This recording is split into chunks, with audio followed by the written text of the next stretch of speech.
Hi, today I'm going to show you how you can fix your computer not detecting your microphone even though you've already connected it.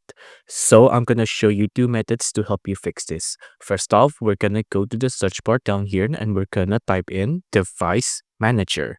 On Device Manager, just click on this and then I'm going to maximize the window here. You want to find the audio and inputs output section up here. You want to uncollapse it and then you want to find your current microphone. So my microphone currently is this one. I'm gonna right click and I'm gonna click on update drivers, right? Just click on search automatically for drivers and you can see right now my drivers is already the best, so I have no problems with that.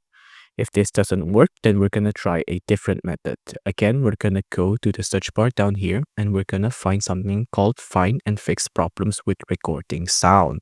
Just click on this and then you can see troubleshoot and help prevent computer problems. Just click on next and then it'll automatically detect our problems for us, right? So it'll automatically detect and then fix any issue that it found. Let's just skip. Now you'll see it'll have us pick which microphone we want to troubleshoot.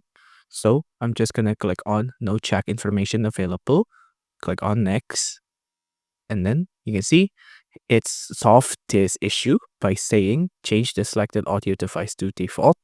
You can apply this fix. I'm just gonna skip this fix, but you can see problems found, audio device isn't set as default, and then you can fix it prerequisitely by knowing what is the problem now. So if you enjoyed this video, please do consider liking and subscribing.